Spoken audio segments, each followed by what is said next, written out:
आरती शिव महापुराण का। आज तक हम लोगों को आरती का क्रम नहीं मालूम कि शंकर जी की आरती कैसे करना चाहिए,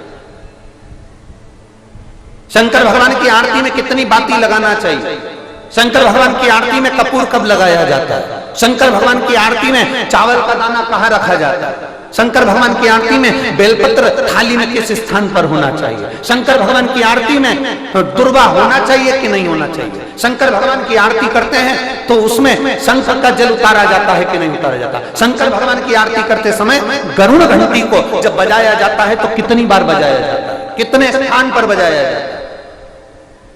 केवल इतना भी समझ गए तो तुम्हें बहुत आडंबर करने की जरूरत नहीं, थोड़ी सी आरती करने से ही तुम्हें फल की प्राप्ति हो। आदेश उसका रेवाड़ी में जो कथा है उसका नाम ही हमने आरती शिव महापुराण दी कि लोग समझें कि शंकर की आरती कैसे होती है, शिव की आराधना कैसे होती है, प्रदोष के दिन कैसे आरती करना चाहिए, शिवरात्रि के दिन कैसे आरती करना चाहिए, सोमवार के दिन कैसे आरती करना चाहिए, सोमवार की अष्टमी पड़े तो कैसे आरती करना चाहिए। ये आरती का क्रम हमें मालूम होना चाहिए।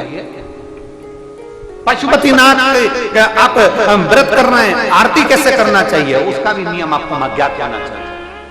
5 दिए थाली में जला लिए, मालूम पड़े उन्हीं दिए से आरती कर दी ना, अगर वो दिए से आरती उतर गई है तो तुम्हारे वो व्रत तुम्हारा उस दिन का मान्य नहीं होगा, व्रत मान्य नहीं हो सकता। उस आरती को हमें समझना है, इसलिए उसका नाम ही 5 दिन की कथा को जो 19 मार्च से 23 मार्च तक चलेगी, उसको रेवाड़ी में जो कथा है हरियाणा में, उसका नाम ही हमने आरती। कितनी बजे की कथा है? 1 बजे से 4 बजे तक टीवी पर आई आस्था चैनल में, रेवाड़ी हरियाणा, उसका नाम ही हमने आरती शिव पुराण। उसको समझें, हम समझ ही नहीं पाते कि उसका नियम क्या है, उसकी आराधना क्या है।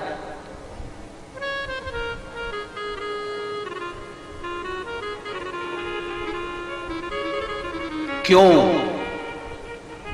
जब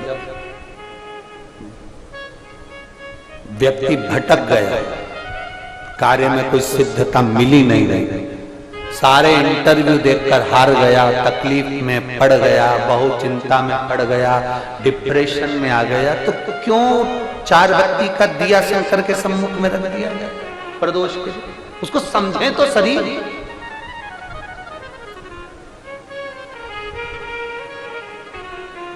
उसको जाने तो सही, उसको पहचाने तो समझें। हम समझ नहीं पाते, शंकर के एक एक भाव को हमें समझना है, एक एक भाव को। शिव